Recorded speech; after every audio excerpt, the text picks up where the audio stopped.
I walked into my kitchen at 11 p.m. and found my husband with his hand on my sister's shoulder. They were laughing. That kind of private, inside joke laugh that makes you feel like a stranger in your own home. I asked what was so funny. They both looked at me like I'd interrupted something sacred. "Nothing," Jake said. "Just talking." Mia smiled. "Yeah, relax." Relax. I asked why they needed to talk alone in my kitchen at 11 at night. Jake sighed. "Here we go again." Mia shook her head. "You're being paranoid." "Dramatic," Jake added. They said it at the same time, like they'd rehearsed it. What would you do if the two people you trusted most made you feel crazy? I didn't argue. I just walked upstairs, because I had 3 months of receipts, and they had no idea.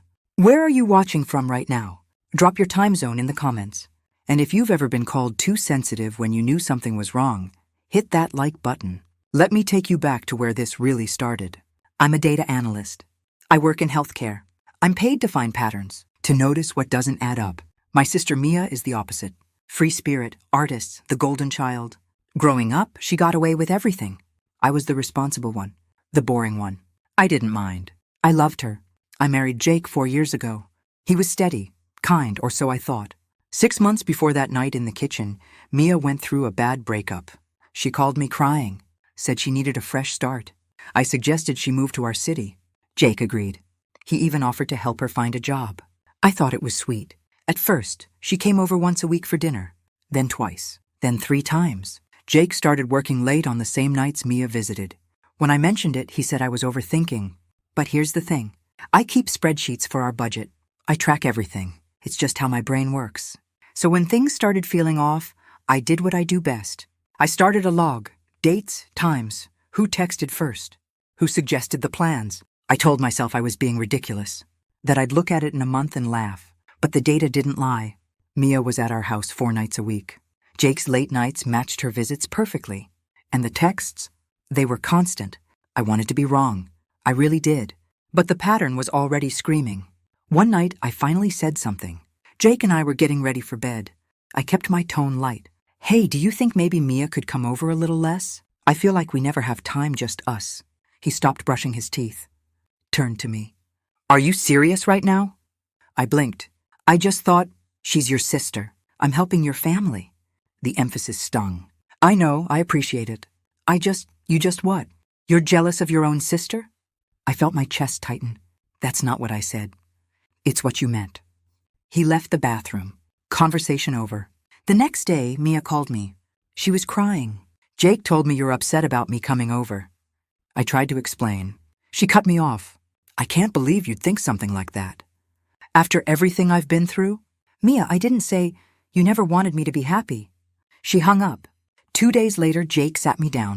"I think you should talk to someone," he said, "about your trust issues."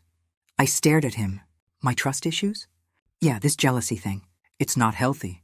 I asked if he could just spend a little less time with Mia, just to make me feel better. He shook his head.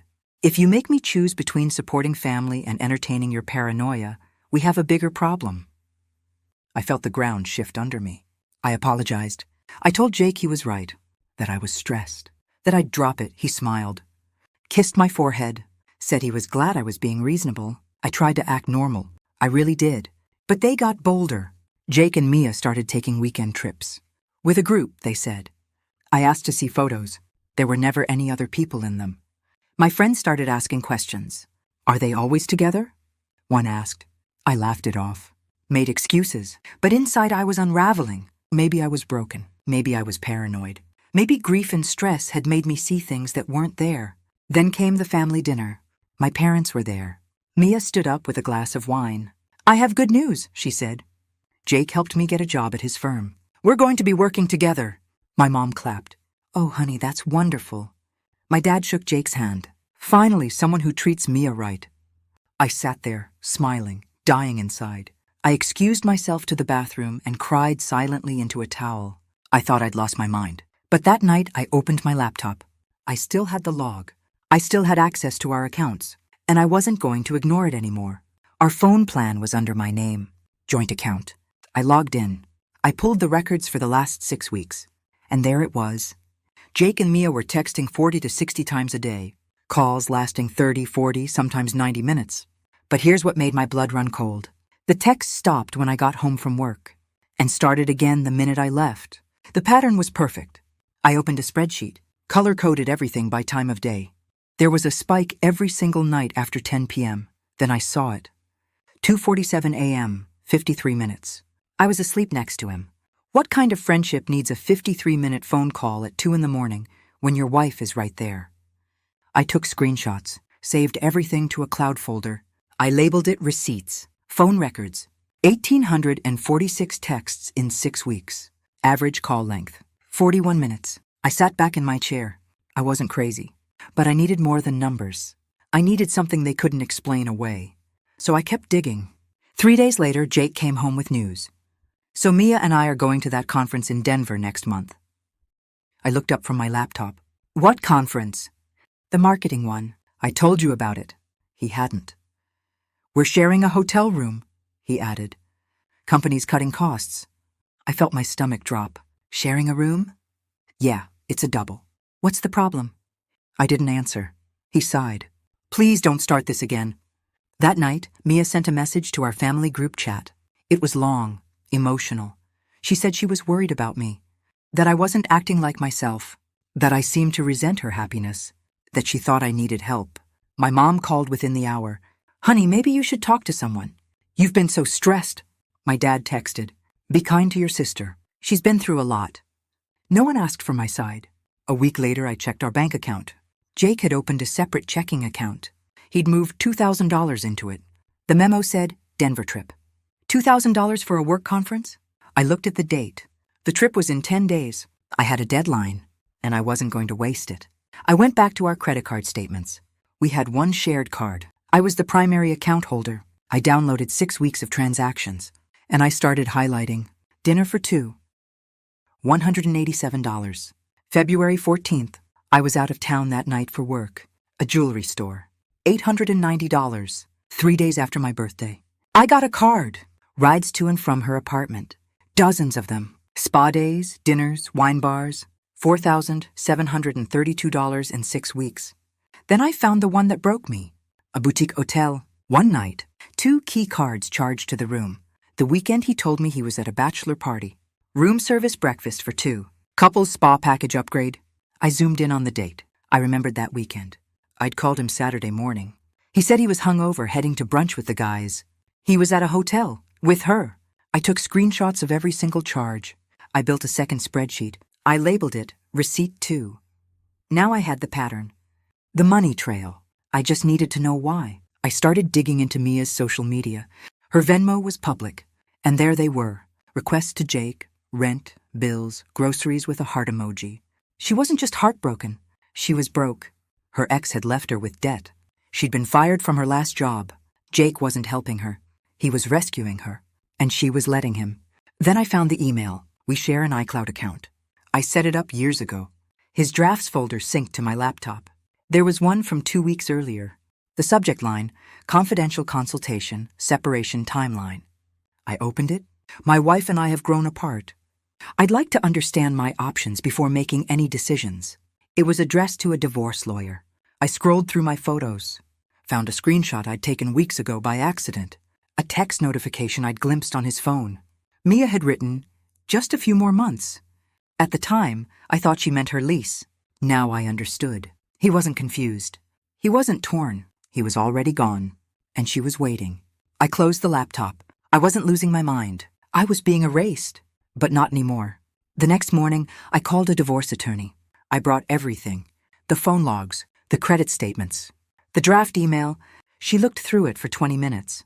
Then she looked up at me. You've done my job for me, she said. This is airtight. I asked what I should do. File first, she said, and move your money now.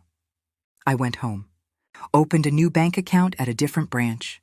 I transferred half of our joint savings. It was legally mine to take. I redirected my paycheck. I packed a bag with essentials, documents, photos, clothes. I stored it at my best friend's house. Then I asked the attorney a question. When should I serve him? She smiled. When do you want maximum impact? I told her about the Denver trip. She nodded. The morning of is perfect. I scheduled the process server for 7 a.m., the day of his flight. I didn't confront Jake. I didn't cry. I didn't ask questions. I stopped looking for explanations. I started planning, and I gave them just enough rope. They were about to hang themselves. The morning of the Denver trip, I was already gone. I'd moved my essentials out the night before while Jake was at a dinner meeting. At 7 a.m., a process server knocked on our door. Jake answered. Mia was there. I know because my friend was parked across the street. He was served divorce papers in front of her. I didn't answer his calls. There were 47 of them. By 6 p.m., he and Mia showed up at my parents' house. I was already there, waiting. My attorney was on a video call from her office. Laptop open on the dining room table. I had printed copies of everything. Jake walked in first. Mia right behind him. This is insane, he said. You're blowing up our marriage over nothing. I didn't say anything. I slid the folder across the table. Read it. He didn't move. My dad picked it up. I opened my laptop, turned it toward them. Phone records, I said.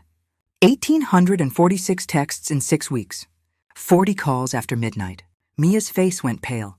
I clicked to the next screen. Credit card statement. $4,700. Jewelry I never saw.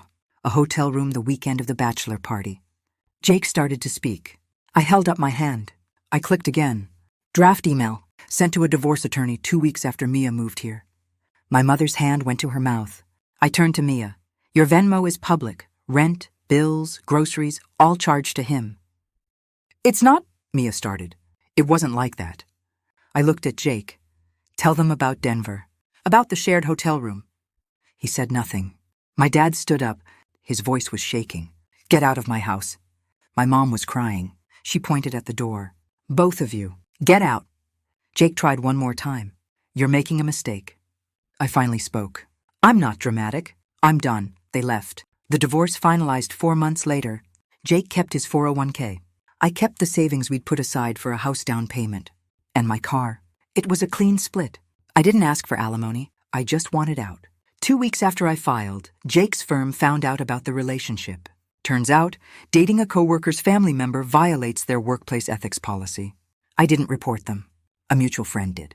HR launched an investigation. Both Jake and Mia were quietly let go. Mia tried to text me a month later. I'm sorry. I was lost. I didn't know what I was doing. I responded once. I hope you find yourself. Away from me. I blocked her number. My parents called a few weeks after that dinner. They apologized. They said they should have listened. That they were ashamed they believed her over me. I forgave them, but I set boundaries. I love you, I told them. But I will never defend my reality again. If you doubt me, I'll walk away. They understood. I started therapy, not because I was broken, because I wanted to heal. I learned the difference between intuition and anxiety. Mine was intuition, and I should have trusted it sooner. A year later, I'm in a new apartment, plants on the windowsill, a coffee routine I actually enjoy. I'm dating again. Slowly, carefully, and I trust myself now. I know what red flags look like. I know what gaslighting feels like. I know my worth. Jake and Mia, I heard they're still together, living in a different state. I don't think about them much anymore. I think about the version of me who walked into that kitchen at 11 p.m. and knew something was wrong. She was right, and she deserved better. Here's what I learned. Being called dramatic doesn't mean you're wrong. It means someone wants you to stop looking. So keep looking. Trust your gut. Save the receipts. Because the truth always comes out. And when it does, you'll be ready. Now I want to hear from you. Have you ever been gaslit, then found the proof? Drop your story in the comments below. You're not alone. If this story resonated with you, hit that subscribe button. I share a new story every week.